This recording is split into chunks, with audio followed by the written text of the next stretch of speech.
Sur le chemin de la vie, on a tous des histoires. Et aujourd'hui, je viens avec une nouvelle histoire. C'est l'histoire de Shanice. Hello Shanice. Coucou, ça va Ruth? Ça va et toi? Ça va super, merci pour l'invitation. Bah écoute, ça fait plaisir. Merci à toi d'avoir répondu oui à cette invitation.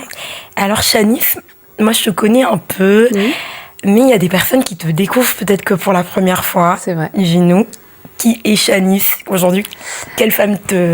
Comment tu te définirais? Ok, alors Shanice, une femme de 33 ans, une mère de 3 enfants et une belle maman de 2 enfants, épouse de Nixon.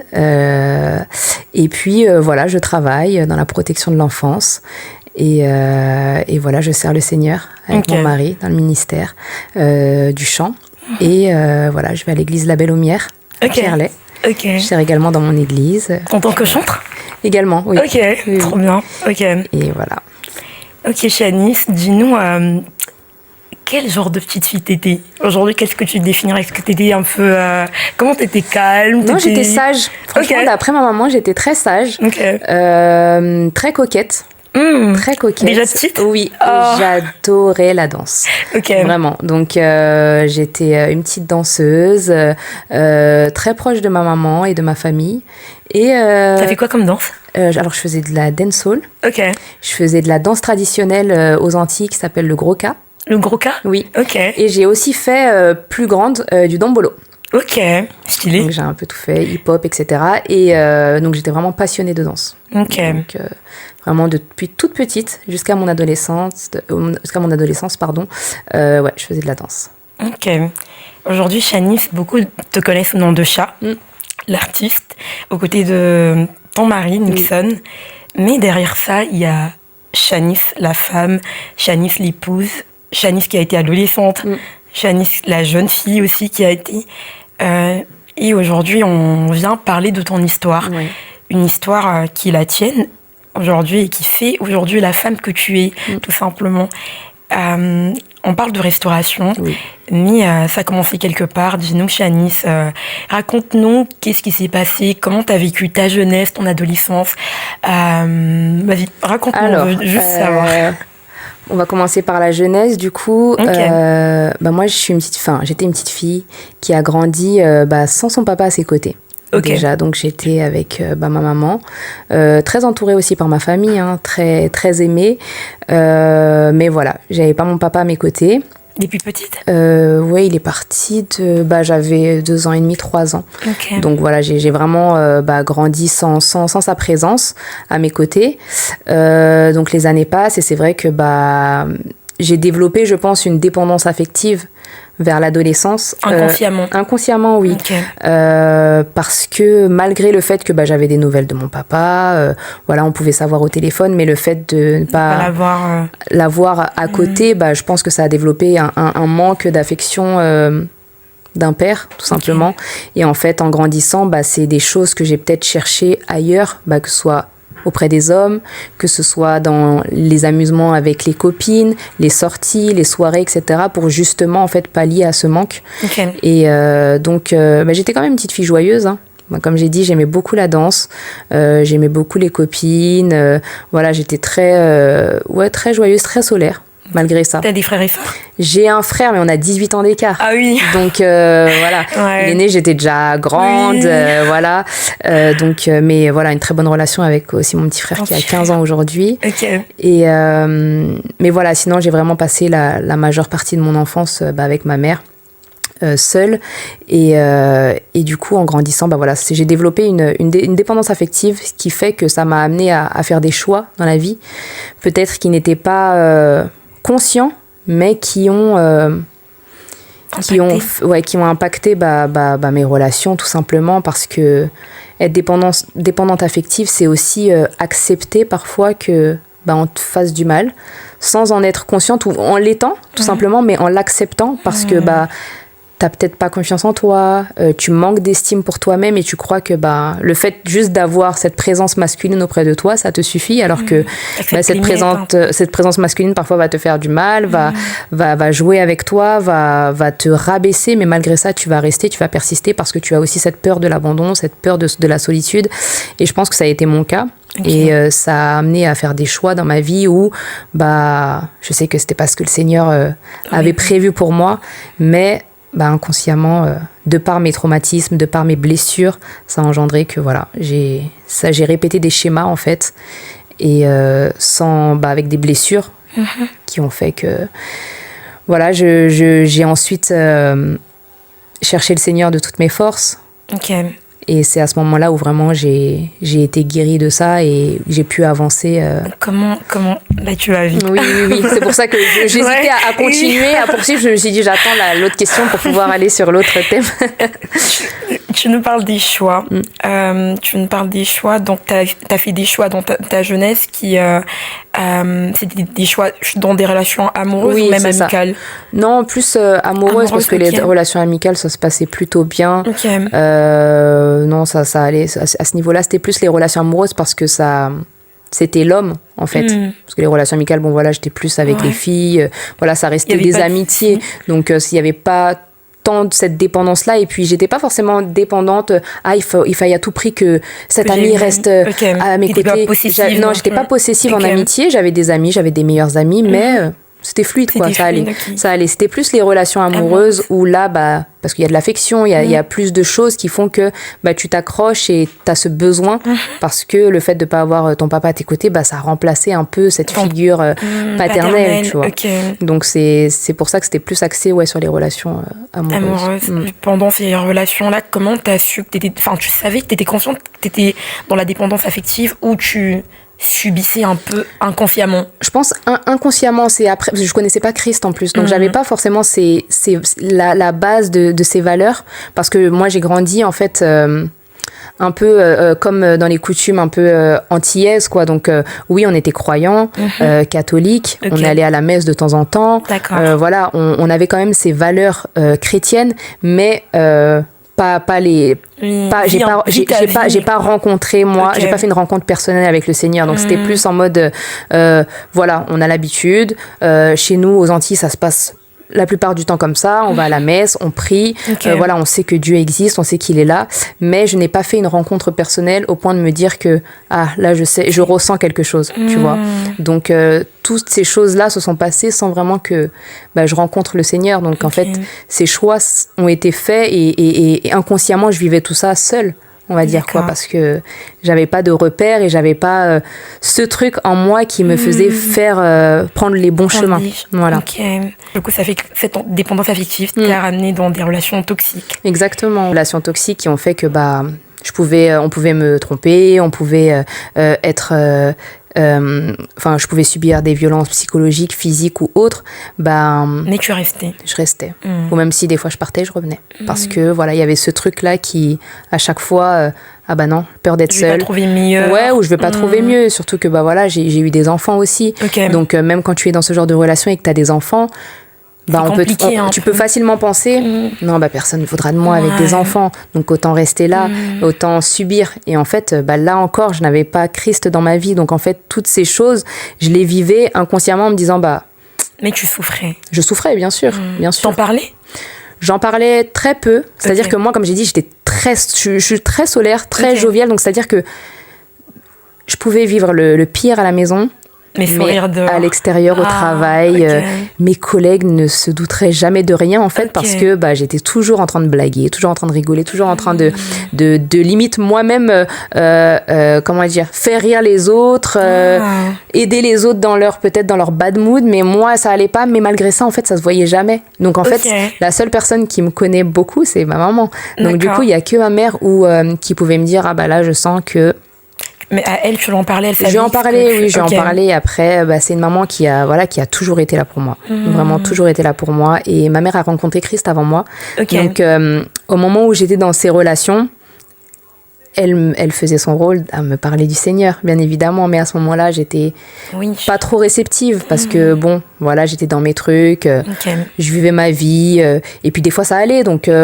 Tu disais oui, Dieu est là, mais... Je sais qu'il est là, mais si je viens, ça va m'empêcher de faire ça. Donc du coup, j'étais en mode, ok, je t'écoute, je veux bien. Quand ça va pas, je veux bien t'accompagner à l'église, ça me fait du bien. Mais quand ça va bien... laisse-moi vivre. Laisse-moi vivre, quoi, tranquille. Donc voilà, c'était plus ça, mais elle faisait son rôle. Et je sais que ma maman a été vraiment d'une grande aide dans la prière. C'est-à-dire que ma mère a prié beaucoup pour moi. Énormément. Et je sais que, sans que je le sache, mais je sais très bien qu'elle priait sans relâche pour moi.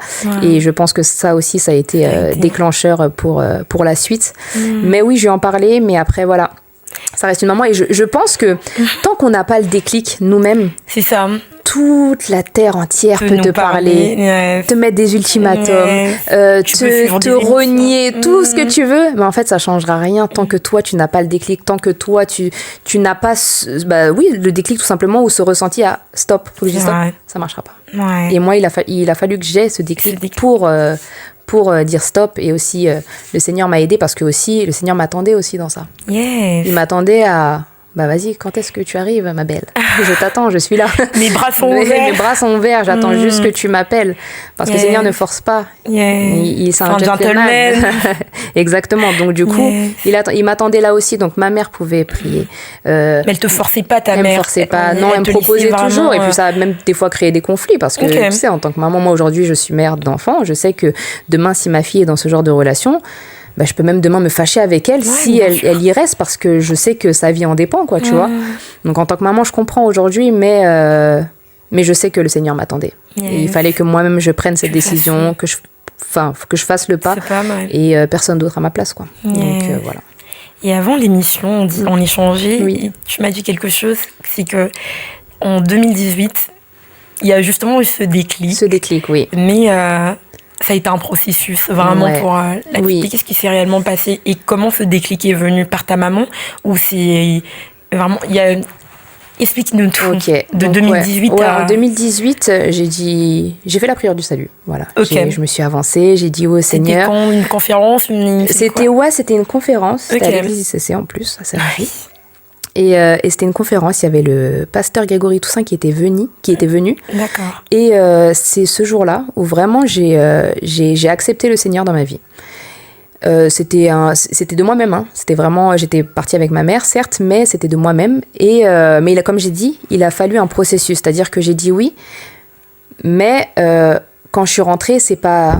automatique. C'était pas automatique, c'était pas une transformation subite. Enfin voilà, ça n'a pas été radical pour toi. Non, ça n'a pas été radical. J'ai dit oui, mais voilà, j'étais toujours dans cette relation. Je vivais toujours la vie que j'étais en train de mener juste avant. Donc en fait, c'était vraiment un processus. J'étais tiraillée.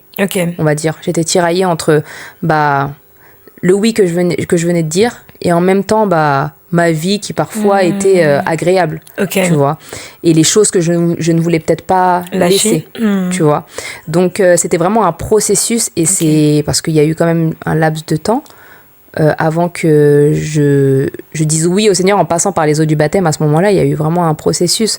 Mais là encore, j'ai dit oui au Seigneur en faisant la prière du salut, mais entre-temps, il y a eu d'autres événements qui ont fait que c'est à ce moment-là où j'étais au bord du gouffre, où je me suis dit, bon là Seigneur, je t'ai dit oui, ok, mais là, faut que tu agisses dans ma vie, parce que voilà, j'étais tiraillée entre mettre fin à mes jours, honnêtement, parce que je vivais des situations où je n'avais plus le contrôle dessus, et je me suis dit que là, avec ma force humaine, je peux pas. Donc vraiment, c'était vraiment Seigneur, sors-moi de là, ou... moi-même, je m'arrête. Et donc, c'est à ce moment-là où j'ai crié à Dieu, véritablement. C'est là où une prière, même pas... Parenthèse, c'est de là que sort tout près-moine ton chant? Oui, oui, exactement. Et en fait, je me suis juste mis à genoux. En fait, j'ai fait une prière vraiment du cœur, mais même pas une prière à rallonge, même pas une prière sophistiquée, vraiment une prière en mode Seigneur, si tu es là pour moi, agis maintenant. Yes. Permets-moi de déjà sortir de cette relation et permets-moi vraiment de te suivre, mais donne-moi cette force, parce que la force, je ne l'ai pas moi-même. Tu vois, c'est à toi de me la donner. Et c'est à ce moment-là où, le lendemain, où je me suis vraiment sentie différente, fortifiée, et c'est là où j'ai pu vraiment prendre les vraies décisions pour ma vie, et de me dire que là, c'était plus pour moi, stop, voilà. Et faut savoir aussi que pendant tout ce processus-là, il y avait aussi une plateforme à l'époque qui s'appelait Testimony. Ok. C'était sur Instagram. Et en fait, j'avais raconté mon témoignage, enfin ce que je vivais. Ce que je vivais. Pendant que tu vivais encore la chose? Pendant que je vivais encore la chose. Donc en fait, c'était des sœurs qui avaient monté une petite page et puis c'était des témoignages en anonyme. Moi, j'avais demandé à ce qu'ils soient anonymes. Et elles l'avaient posté en publication. Donc c'est-à-dire que les gens pouvaient mettre des commentaires. C'était à l'écrit. Hein. Donc les gens pouvaient mettre des commentaires, etc. Et en fait, je pense que ça aussi, ça a été un déclic parce que j'ai envoyé mon témoignage, ils l'ont posté. Et le lendemain, j'ai lu les commentaires, mais j'étais en larmes. Mais quand je te dis, j'étais tellement touchée quand je voyais toutes les femmes. En fait, c'était mon témoignage. J'ai raconté que j'étais passée par la dépression, par les idées suicidaires, que vraiment je vivais dans une relation qui me faisait du mal, qui me faisait souffrir, etc. Que j'étais maman d'enfants et que je voyais pas forcément la vie seule avec des enfants. Je sais pas comment j'allais faire, etc. Enfin voilà, toutes mes interrogations, toutes mes peurs. Et en fait, quand j'ai vu une vague d'amour dans les commentaires de sœurs, de frères en fait qui redonnaient de l'espoir. Et en fait moi c'est en anonyme donc les gens ne savaient pas que c'était moi, mais moi je lisais en fait les commentaires.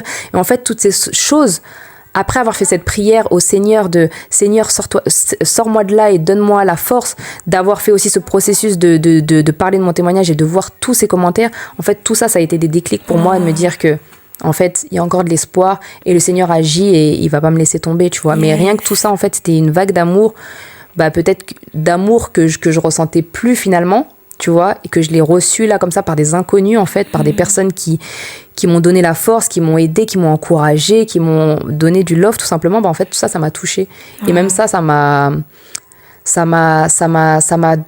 fortifiée, ouais, et puis ça m'a aussi confortée dans mon déclic, dans mon choix, quoi, tu vois. Et suite à ça, qu'est-ce qui se passe du coup? Et suite à ça, qu'est-ce qui se passe? Je commence du coup à aller à l'église. Après j'ai changé d'église, c'est-à-dire que j'accompagnais ma mère à l'église. Mais après j'ai voulu trouver une église par moi-même, une église où une collègue m'avait parlé d'une église, donc je suis allée dans cette église-là. C'était l'église Évidence à Montfermeil. Et puis j'étais partie un samedi à une conférence. C'était même pas un culte, c'était une conférence.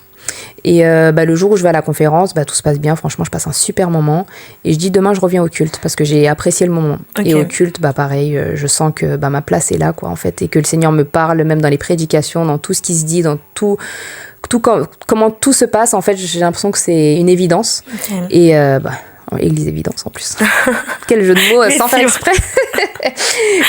et du coup c'est de là où tout commence, où là je commence à être assidue à l'église, que je commence à lire la parole, que je commence à avoir des temps de prière, des temps d'intimité avec le Seigneur, à le chercher. Et je dis pas que c'est linéaire, hein, de toute façon c'est pas linéaire une vie en Christ, hein, donc bien sûr que quand tu sors d'une relation compliquée, de plein de traumatismes derrière, tu arrives avec tes bagages, tu as des choses à régler, donc un coup ça va. Il y a une âme à restaurer. Un coup ça va pas. Et oui, en parlant de restauration, j'ai un avis bien tranché sur le sujet, dans le sens où, parce que des fois on va te dire oui, pour rentrer dans un mariage, pour rentrer ici, il faut que tu sois restauré, faut que tu sois carré, etc.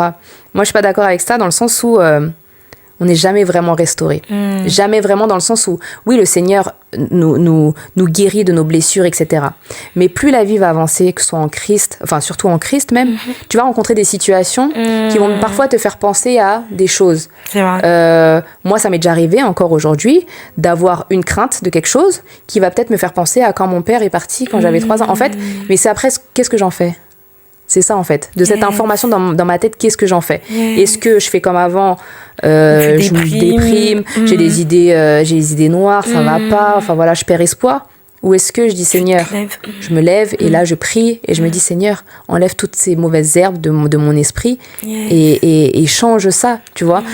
Et prier aussi pour ça, parce qu'en fait je pense que dans la vie on va toujours rencontrer des situations qui vont toujours nous faire penser à un petit truc, tu vois, qu'on a vécu. Tu vois, donc on peut pas tout de suite être restauré complètement, guéri et enfin voilà, pour moi c'est un processus et ça met du temps. C'est comme demain, voilà, ça fait 2 ans que je suis mariée.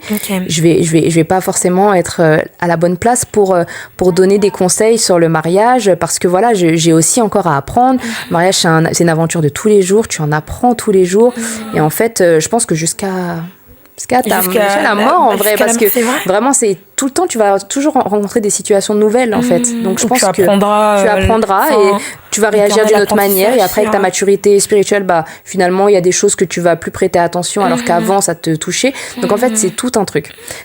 Donc, la restauration... grandit. Exactement, on grandit. La restauration, elle se fait progressivement, bien évidemment. Donc, il y a des choses, oui, desquelles je suis guérie. Ça, c'est une vérité. Mais je pense que dans une restauration, il y a plusieurs échelles à monter, plusieurs étages, en fait. Et je pense que c'est en fonction de ce que tu rencontres, mais c'est surtout ce que tu en fais. C'est pas tant le problème, c'est tant qu'est-ce que tu en fais. La réaction. Est-ce que ta réaction, ça va être Seigneur, j'ai besoin de toi dans cette situation, que tu puisses m'aider à voir les choses différemment, ou est-ce que tu vas agir comme avant? C'est plus ça, qui est vraiment une transformation intérieure de ta personne, de tes réactions, de ton caractère et tout ça. Tu vois, t'es quelqu'un d'impulsif, par exemple.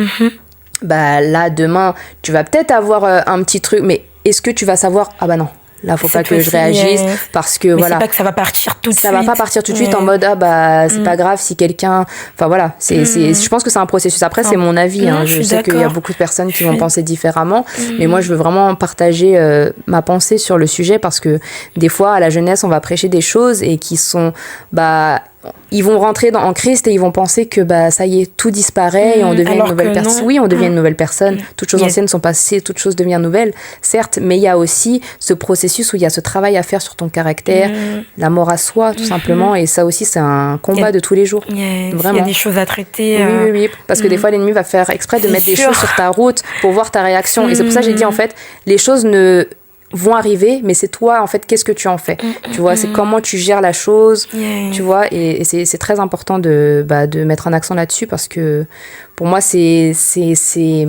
la vérité, c'est ce qu'on vit, c'est vrai. Et je pense que c'est même le test de la vie. Oui, exactement. Parce que parfois, on pense qu'on est affermi, on se dit, je suis restaurée, je suis arrivée à Christ, c'est bon, ça y est, mais parfois la vie, c'est ça. La vie va nous tester par des situations, on se dira, ah ouais, là du coup je pense que ça demande de l'humilité, de se dire, ok Seigneur, peut-être qu'il y a encore ça à régler. Ouais, et puis là je peux pas le faire sans toi, tu vois. Et le Seigneur nous appelle vraiment à dépendre de lui, tu vois. Donc en fait, des fois il y a des situations, on va se dire, on va pas comprendre, mais en fait, le Seigneur lui il sait pourquoi, parce qu'il y a des choses encore à travailler en nous, je pense. Et tous les jours on travaille sur nous, et puis je pense c'est comme ça pour tout le monde. Donc voilà.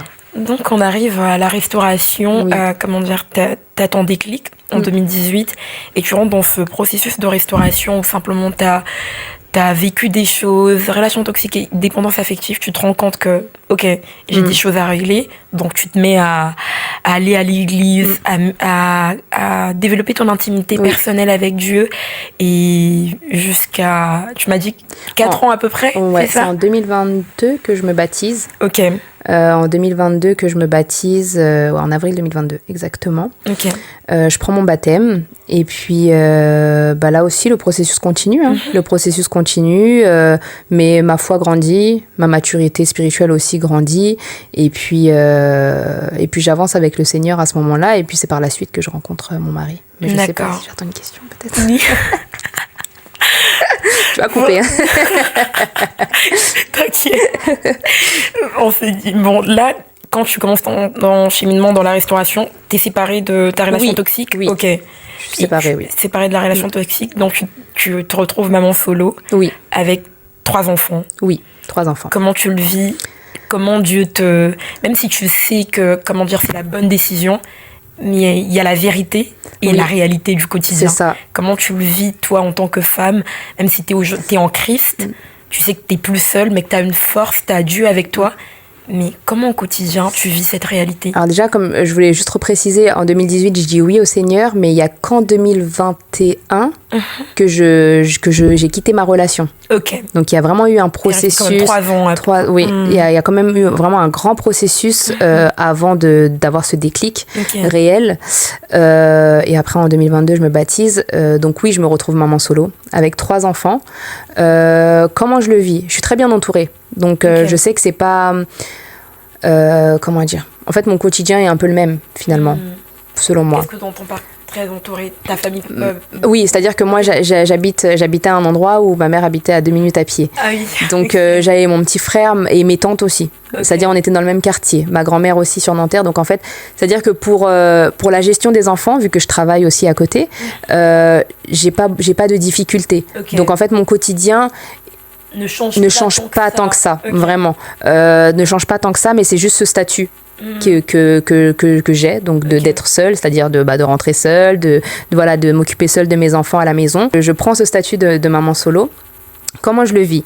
Alors, au début, c'est comme une libération, en réalité, parce que, j'étais dans une relation où elle pompait plus mon énergie qu'autre chose. Donc, au final, c'est pour moi, c'est comme une délivrance, même si c'est une situation qui devient pas facile, mais j'ai enfin pu quitter ce qui me faisait du mal. Yes. Donc, ça, il y a quand même... je suis tiraillée en fonction de mon statut, mais en même temps de cette libération que je ressens. Le regard des autres te pèse ou pas du tout ? Le regard des autres, pas tout de suite. Okay. Pas tout de suite. C'est plus après, je pense, à l'église, etc. Je me dis, bon, peut-être le fait d'avoir eu des enfants hors mariage, et puis il faut savoir que je connaissais pas Christ avant, donc peut-être le jugement des autres, etc. C'est plus ça qui va me peser, plutôt que le regard des gens autres. Okay. Ouais. Mais c'est vrai que j'ai commencé à essayer de chercher des enseignements sur la maman solo, sur la femme seule avec des enfants, que je n'ai jamais trouvé malheureusement. Donc c'est vrai que j'avais pas forcément d'enseignement à ce sujet, mais j'ai quand même j'ai avancé comme ça avec mes enfants en essayant de leur transmettre aussi ma foi, en avançant avec eux et puis en m'occupant. À expliquer la situation. Oui, après les 2 derniers étaient assez petits, donc difficiles, mais la plus grande oui. Mais c'était ma vie continuait comme elle avait commencé. C'était vraiment juste je cherchais vraiment un exemple. Okay. Des podcasts ou j'ai vraiment pas trouvé, mais après je cherchais beaucoup en Christ, des femmes chrétiennes, tu vois, et j'ai trouvé, je crois, une vidéo, mais c'était pas forcément, c'était pas des chrétiens, mais ça m'a quand même donné une petite idée, mais c'était sinon une sœur qui vit la situation, une sœur qui vit la situation, chrétienne, en Dieu, exactement, mais j'ai pas vraiment trouvé, donc c'est pour ça qu'aujourd'hui je me dis que si je peux, moi, parler aux femmes qui sont seules avec des enfants, ou même aux papas qui sont seuls avec des enfants, c'est avec grand plaisir, vraiment, parce que j'ai à cœur de redonner espoir à ces gens-là. Là où les hommes ont mis un point, le Seigneur, lui, n'a pas dit son dernier mot. Amen. Et tu te retrouves... Oui, c'est ça. En fait, je me dis que ce que j'ai pas eu, moi, j'aurais aimé le transmettre. J'aurais aimé le transmettre pour que elle aussi... Tu sais, des fois, la honte peut te submerger. C'est pour ça que j'ai demandé le regard des autres. Le regard des autres, peur d'être jugé et peur aussi de ne pas pouvoir refaire sa vie. Parce que souvent, on te dit, non. C'est fini, qui va t'accepter comme ça. Qui va t'accepter avec 3 enfants, avec 2 enfants, ou même un enfant, qu'importe. Mais c'est souvent cette phrase qui revient, en fait. Et même tes pensées, l'ennemi. Oui, tes pensées. L'ennemi, c'est même pas les gens. C'est ça, c'est l'ennemi la plupart du temps qui te met des choses dans ta tête en pensant que c'est mort. C'est fini. C'est mort. Et moi, ça a été beaucoup ça, tu vois. Donc, c'était beaucoup une crainte. Donc, on arrive Là, tu commences à cheminer. Oui. 2021, tu quittes ta relation. 2022, tu décides de te faire baptiser 1 an après. Et tu commences à cheminer. Oui. C'est là que quand tu commences à chanter, qu'est-ce qui se passe Non, franchement, j'ai pas commencé à chanter tout de suite. À l'époque, dans mon église où je me suis baptisée, je servais à l'accueil. Ok. Voilà. Rien à voir. Rien à voir. Mais toujours en lien avec ce que j'aime, c'est-à-dire que le contact des humains, le sourire, accueillir, vraiment, c'est quelque chose qui me ressemblait beaucoup, donc j'aimais beaucoup ce service. Okay. Mais c'est plus après quand je rencontre mon mari. Tu le rencontres comment ? On allait dans la même église. Ok. Voilà, Évidence, du coup ? Oui, l'église Évidence. Et on allait dans la même église. Et en fait, pour la petite histoire, la petite anecdote, mon mari et moi, on se connaissait depuis 2014 parce qu'on travaillait dans le même hôpital à l'époque. Okay. Lui, il chantait dans Le Monde. Ok. Voilà. Et puis, moi, j'étais dans un service à l'hôpital. Et puis, lui, il travaillait aussi à l'hôpital. Et en fait, on se voyait le midi, mais bonjour, au revoir. Vraiment simple. Je savais parce que c'était un artiste connu dans le monde. Donc, on se dit bonjour et tout. Mais sans plus. Vraiment juste bonjour, au revoir. Et puis 7 ans après, on se retrouve dans la même église Et c'est là où on reprend contact, en fait. Okay. Tu vois, avec les réseaux sociaux, ça date et tout ça. Donc, on reprend contact. Et puis, c'est de là où, de fil en aiguille, on discute, on papote. Et puis, arrivé le premier date. Mais voilà, là aussi, ma peur, tu vois, de me dire que j'ai 3 enfants. Bon, après, moi, ça, je lui dis, hein, c'est pas un secret, c'est pas... Donc, on en parle directement. Et lui aussi a 2 enfants. Ok. Voilà, lui aussi a 2 enfants. Et donc, du coup, voilà, on chemine dans notre relation. Mais c'est vrai que... Ça vous dérange pas l'un et l'autre, du coup? Non, après, lui, en réalité, lui, sa prière, c'était Seigneur, une femme sans enfant, malgré qu'il ait des enfants, tu vois. Mais le Seigneur lui a parlé par rapport à cette relation et lui a dit clair, voilà, ce sera elle, quoi, tu vois. Mais c'est vrai que de base, sa prière, c'était femme sans enfant. Tu vois, mais comme quoi Dieu fait ce qu'il veut, comme il veut. Et donc, voilà. Et moi, ma prière, en revanche, c'était je veux un homme qui a des enfants. Ouais, pour qu'il comprenne. Un enfant ou des enfants, qu'importe. Parce qu'en fait, pour qu'ils comprennent la paternité, la maternité, qu'ils sachent que, voilà, ce que c'est un enfant. Parce que des fois, c'est difficile d'être avec quelqu'un qui n'a pas connu tout ça. Parce que la façon peut-être dont tu vas être avec ton enfant, ça peut être pour lui, d'un regard extérieur, ne pas accepter telle ou telle chose et tout ça, tu vois. Donc ça peut être des fois un déséquilibre. Donc voilà, donc moi c'était ma prière, tu vois, personnelle. Pour moi, je parle pour mon cas. Et donc voilà, donc après on chemine aussi dans notre relation. Au début voilà, ça se passe très bien, les enfants s'entendent bien, donc il y a pas de souci. Mais après voilà, comme j'ai dit, dans la famille recomposée, c'est aussi un cheminement, c'est aussi un apprentissage de tous les jours. Il faut apprendre à composer avec chaque enfant, à savoir qui a besoin de quoi, que l'enfant aussi se sente à sa place, tu vois, c'est important. Au niveau de l'éducation, tu vois, on a réussi à se mettre d'accord. Moi, j'ai jamais... je sais que mon mari est quelqu'un de juste et quelqu'un de... Voilà, qui va très bien éduquer les enfants. Donc, en fait, je vais jamais dire non, tu fais pas ça comme ça, tu vois. Je sais que c'est quelqu'un de juste, c'est quelqu'un de bon, de vrai dans l'éducation, donc je sais que je lui fais confiance aussi parce que c'est un bon leader, un bon chef de famille, donc je vais toujours lui faire confiance par rapport à ça. Donc tu vois, sur ces sujets-là, on n'a pas eu tant de mal à... Parce que c'est Dieu aussi qui vous a mis ensemble. Aussi. Et tu vois, même dans notre mariage, honnêtement, tu sais, des fois, tu vas rentrer dans un mariage, tu vas pas savoir trop où est ta place. Mais nous, en fait, le fait... oui, c'est une bonne chose, oui et non, dans le sens où d'avoir connu des relations, d'avoir déjà vécu en relation, d'avoir déjà eu des enfants, etc., une fois qu'on arrive dans notre mariage, on sait qui doit faire quoi, entre guillemets. Tu vois, on a ces bases déjà, donc en fait, tout... t'es plus fluide et après peut-être on rencontre d'autres combats, mais on sait qu'à ce niveau-là, voilà, il y a eu des choses qui se sont faites plus naturellement que d'autres, tu vois. Et après oui, c'est vrai que les enfants, la famille recomposée, c'est un challenge, hein, c'est pas de tout repos. Mais avec Dieu au centre, franchement, les choses sont beaucoup plus simples, beaucoup plus belles et on y arrive par la grâce de Dieu, donc ça va. Wow. Et du coup, du coup, tu rencontres ton mari, vous êtes dans la même église. Oui. Et tout de suite, qu'est-ce que tu dis? Parce que du coup, dans ta tête, c'était, comme tu as dit, tu avais tes pensées limitantes en te disant que tu vas pas rencontrer quelqu'un. Et là, Dieu te fait grâce, tout simplement, de rencontrer cette personne. Ou même vous êtes dans le même domaine aujourd'hui, vous servez dans le même domaine, vous avez tout de suite su que vous aimiez... Non, franchement, au début, non. Faut savoir que moi, comme j'ai dit tout à l'heure, j'étais une grande danseuse. Mais tout ce qui est chant, franchement... Non, je chantais dans ma salle de bain. Tu savais chanter? Je savais parce que à l'époque, vraiment à l'époque quand on était jeunes et tout, il y avait un voisin qui faisait du rap et un jour il m'a dit oui tu peux chantonner le refrain et tout ça. Donc tu vois, j'avais une petite voix, mais j'ai jamais exploité réellement. J'ai jamais pris de cours de chant. J'ai jamais voulu, tu vois, faire quoi que ce soit dans ce domaine-là. Tu vois, moi c'était vraiment la danse depuis mon enfance.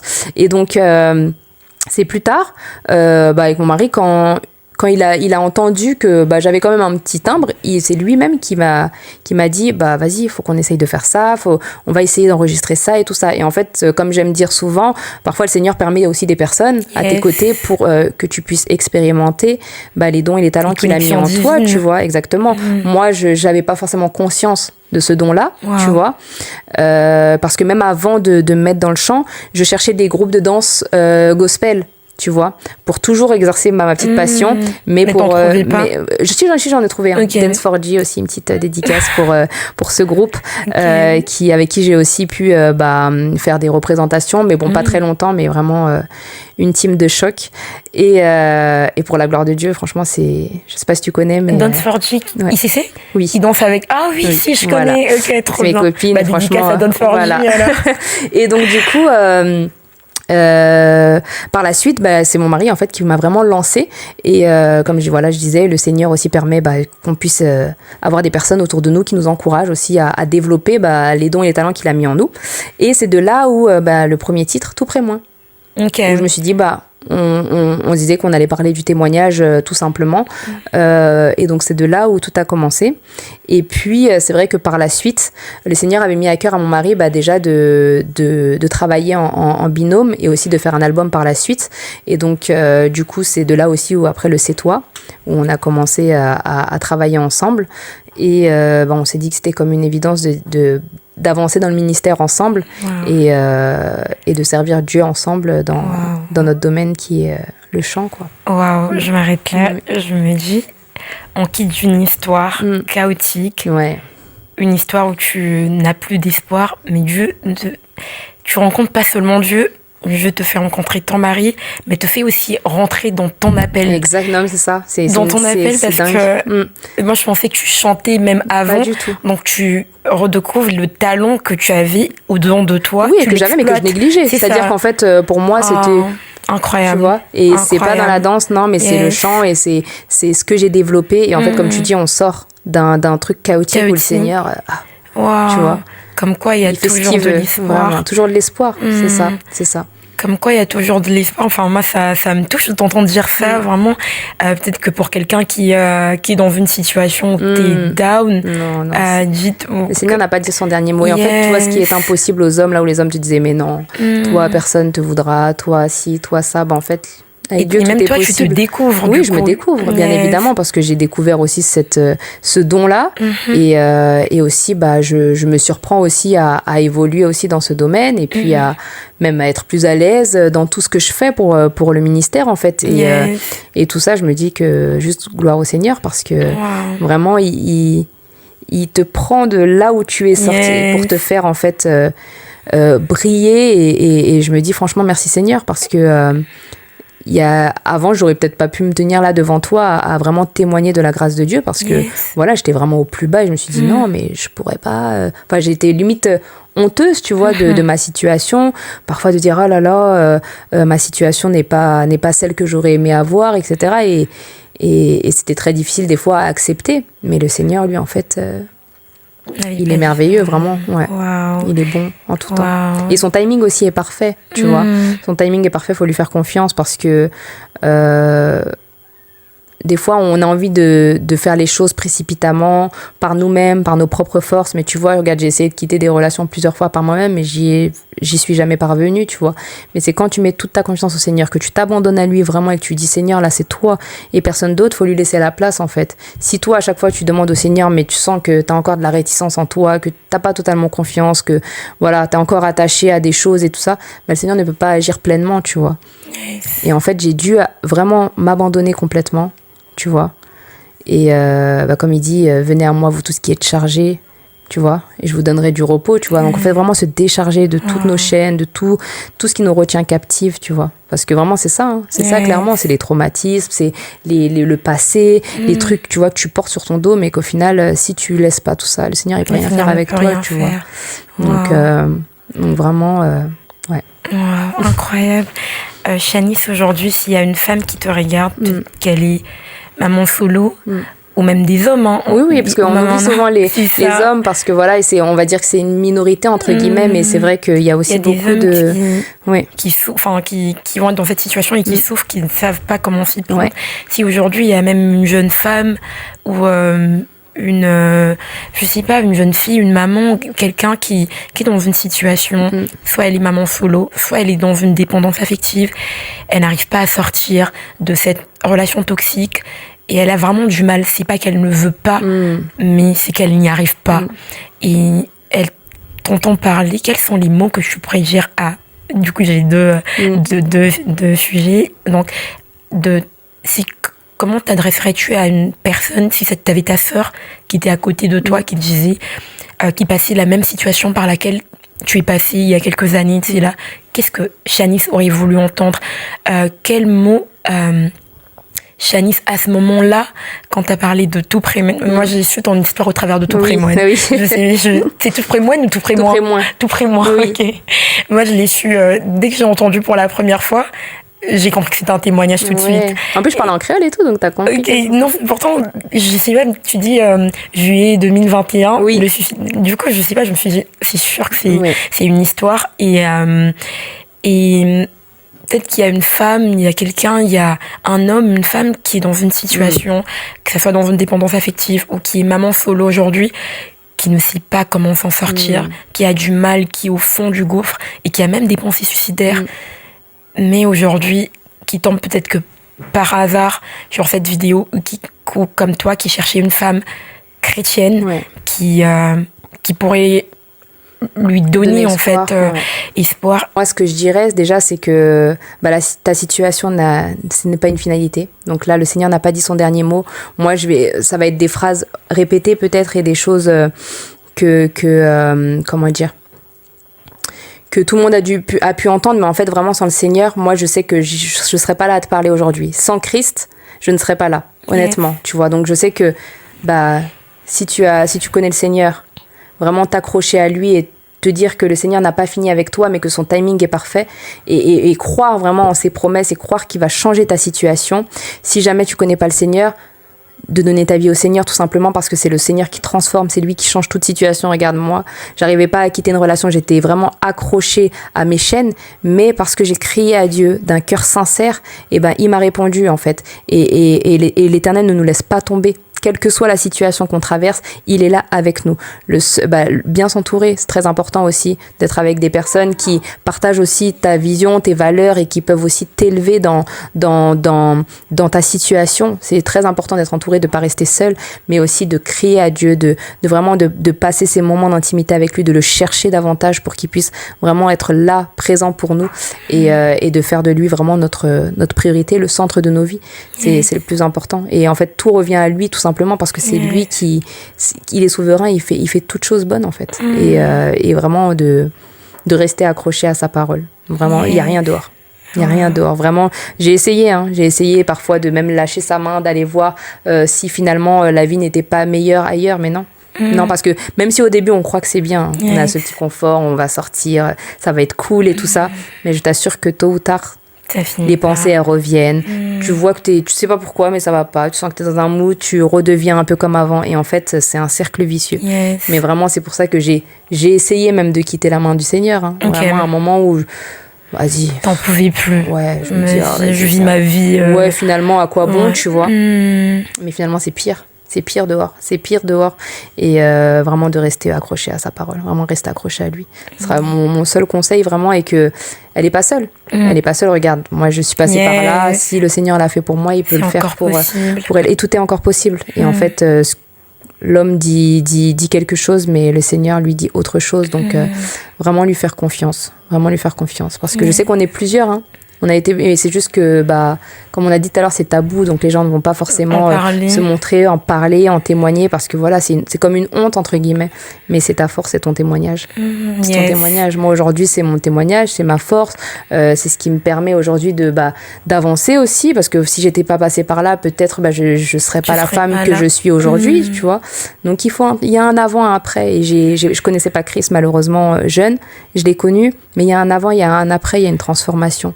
Et en fait, il a fallu que je passe par là pour que je sois celle que je sois aujourd'hui. Et en fait, même si toi aussi tu es dans cette situation, sache que le Seigneur va te faire passer de l'autre bord également. Tu vois. Donc, c'est important de rester accroché à ça, tu vois, de dire que c'est notre témoignage et qu'il ne faut pas en avoir honte. Tu vois, on a tous des bagages, on vient tous avec quelque chose en Christ. Et faut juste que ça, on en fasse notre force, quoi. Tu vois, on en fasse notre force. Et aujourd'hui, mes enfants, c'est ma fierté. Et voilà, ma famille recomposée, c'est ma fierté. Même si on peut peut-être des fois être pointé du doigt. Mais en fait, non, c'est notre témoignage, c'est notre histoire. Et on sait qu'il y a d'autres personnes. Et le Seigneur, des fois, on se dit, mais pourquoi il a permis ça? En fait, il a peut-être permis ça pour qu'aujourd'hui, moi, je sois là pour aider d'autres femmes qui sont dans cette situation-là. Parce qu'il faut bien qu'il y ait quelque chose pour tout le monde. Et en fait, voilà, c'est tombé sur moi peut-être pour que voilà, aujourd'hui je puisse édifier, impacter et que des femmes aussi puissent à travers cette vidéo, à travers ce témoignage, puissent prendre confiance en elles. Et elles sont femmes aussi avant tout, et certes maman, mais femmes aussi, donc qu'elles prennent soin d'elles et c'est important, c'est très important. Et pendant que tu parlais, il y a un verset qui me vient en tête, c'est toute chose concourt au bien de ceux qui aiment Dieu. Ça, c'est mon verset phare, la vérité. Ça, vraiment, c'est mon verset, tout concourt au bien de ceux qui aiment Dieu. Même si des fois, quand on traverse l'épreuve, on n'a pas envie de l'entendre, celui-là. Des fois, on se dit, c'est sûr. Non, mais c'est bon. C'est bon, là. C'est bon. Ton verset, là, on sait, mais là, pour l'instant, ça va pas bien, là. Tu vois? Des fois, voilà. Mais c'est une réalité, tout concourt au bien de ceux qui aiment Dieu. Même si des fois, les choses, ça va pas se passer comme toi, tu le veux, mais tu sais que tout concourt au bien de ceux qui aiment Dieu. Tu vois pas les choses tout de suite, mais plus tard, tu vas dire, mais je comprends pourquoi le Seigneur, il m'a fermé la porte, là. Je comprends pourquoi il m'a fait passer par le feu là-bas. Là. Je comprends le désert de trucs. Parce que aujourd'hui, j'ai ça. Mais c'est ça. C'est ça. Bon, si je peux rajouter à ce que Shanice vient de dire, c'est vraiment dire à quelqu'un que c'est encore possible et que Dieu est capable de rebâtir sur des ruines. Et ça peut arriver pour des personnes, on parlait de restauration, on se disait c'est un processus, mais ça peut arriver pour une personne quand t'es pas encore chrétien, mais parfois ça arrive aussi même lorsqu'on est chrétien et c'est encore plus dur. J'avais pas prévu d'en parler, mais je le dis rapidement. Par exemple, moi en étant chrétienne, là en 2022, j'ai perdu ma sœur. En 2023, je perds mon père. Et je me dis, t'es chrétienne, tu crois en Dieu. Pourquoi ça t'arrive Mais aujourd'hui, comme Shanice a pu le dire, aujourd'hui c'est un témoignage. Je sais qu'il y a des gens qui passent par le deuil, il y a des personnes qui ne savent pas comment le vivre. Et ça peut être une source je pourrais me dire, mais Seigneur, pourquoi t'as permis ça? Mais ça peut être une force dans le sens où tu dis, au moins j'apporte à quelqu'un cet espoir, c'est ça. C'est vraiment pour dire à quelqu'un, comme Shanice a pu le dire, il y a encore de l'espoir et Dieu est capable vraiment toute chose concourt au bien. C'est pas un slogan, c'est pas juste un verset, c'est vraiment réel, c'est vraiment vrai. Si Dieu l'a fait dans la vie de Shanice, alors qu'elle pensait que son histoire serait chaotique, et aujourd'hui, peut-être qu'il y a plusieurs qui la voient en tant que l'artiste, mais on ne sait pas par quoi elle est passée. Et Dieu est capable de le faire aussi dans ta vie. C'est tout simplement, comme on a pu le dire, Dieu c'est un gentleman. Amen. Il nous force pas, mais même toi en le suivant, juste en nous suivant, peut-être que c'est Dieu qui est en train de te parler pour te dire, je suis encore capable. Il y a encore de l'espoir pour ton histoire.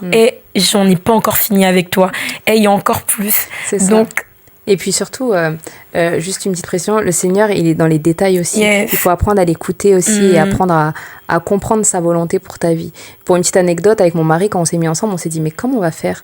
Moi, j'avais un appartement sur Nanterre, lui un appartement sur Argenteuil, et on s'est dit, comment on va faire pour accueillir 5 enfants à 7 dans une maison? Va trouver un logement dans Paris ou en Île-de-France avec un loyer assez modéré pour au moins 4 chambres, admettons. C'est impossible. Enfin, avec nos revenus, lui était VTC, moi, je travaillais dans le médical, mais bon, voilà, nos 2 revenus, des fois, ça nous permettait pas de trouver quelque chose de grand et tout ça, comme on se posait beaucoup de questions. Et en fait, le Seigneur a parlé à mon mari à dire, postule dans un organisme auquel il avait postulé il y a plusieurs années en arrière, mais ça avait été un refus. Et donc en fait le Seigneur lui dit postule là. Il envoie un CV, mais vraiment un CV, toi tu prends basique. Tu prends pas la personne, vraiment un CV fait à l'arrache quoi. Il envoie à l'organisme, 2 jours après on l'appelle, on lui donne rendez-vous, il est pris tout de suite derrière. Et en fait il faut savoir que ce métier-là lui donne un logement de fonction, donc loyer gratuit. Wow. Mais c'est pour ça que quand je te dis Dieu dans les détails, notre témoignage, il y a beaucoup d'histoires, il y a beaucoup de trucs où je me dis, si c'est pas le Seigneur, c'est personne. Un loyer gratuit. Là, on est en train de se dire, mais comment on va faire pour payer un loyer avec 4 chambres, ça va être hors de prix. Et même si on va à un HLM, il faut 3 ans d'attente, 4 ans d'attente, nous on veut se marier, comment on va faire, tu vois? Logement gratuit. Donc aujourd'hui, on est dans un logement où on ne paye pas de loyer parce que voilà, le Seigneur a ouvert cette porte-là, il nous a répondu et il a dit, voilà, c'est là que vous serez, tu vois. Pareil pour plein de petites choses, mais juste pour dire que le Seigneur aussi est dans les détails. Et des fois, on voit pas sa main tout de suite. Mais c'est son timing, parce que avant tout ça, On a eu des moments de doute, des moments de temps de prière en mode comment on va faire et tout ça. Mais en fait, son timing est parfait. Il fait comme il veut, quand il veut, mais c'est juste faut lui faire confiance. Et c'est très important d'être très attentive à la voix de Dieu. Parce que des fois, on va penser qu'il va juste nous parler, il faut qu'on entende sa voix. Non, des fois, c'est par des personnes, par des petites situations, par des petites choses, par des trucs anodines du quotidien où peut-être on va pas prêter attention, mais c'est pour ça qu'il faut des fois même rester silencieux pour pouvoir apprendre à écouter Dieu, parce que des fois nous on parle, on prie, on cherche, on demande, on a soif, tu vois. Mais des fois faut apprendre à se taire, parce que des fois on croit que la prière elle doit s'exaucer tout de suite. Non, faut apprendre à se taire aussi, parce que le Seigneur aussi il va te parler, et peut-être sa volonté à lui ça va pas être la tienne. Tu vois, toi ta chair elle va vouloir un truc, mais le Seigneur il va te dire non. Il faut apprendre aussi à se dire que s'il y a un non, ça veut pas dire que le Seigneur n'est pas avec toi, ça veut pas dire que il veut pas, c'est juste que parce que tu comprendras des fois plus tard. Et c'est longtemps après des fois que je comprends. Parce que le Seigneur t'évite des fois des choses, et tu sais pas, mais lui il voit toutes choses. Il voit toutes choses avant. Donc, voilà. Wow. Incroyable. Comme j'aime bien dire, je suis moi-même déjà édifiée avant que vous soyez édifiée. Et merci beaucoup, Shanice. Merci à toi pour l'invitation. Merci vraiment pour tout ce partage, de nous avoir ouvert ton cœur. Je ne sais pas si tu veux dire autre chose ou... Non, vraiment rester accroché au Seigneur et vraiment que mon histoire puisse résonner en vous, surtout peut-être quelqu'un qui vit ma situation, pour vraiment croire et se dire que le Seigneur n'a pas fini avec nous, que le Seigneur n'a pas dit son dernier mot, et que le Seigneur agit encore.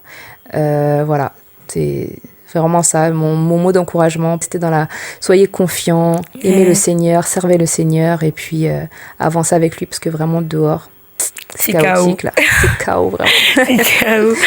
J'espère que cette vidéo t'aura édifié. Enfin, je le crois que ça t'a édifié. Et n'hésite pas à nous le dire. Et à suivre Shanice sur ses réseaux sociaux.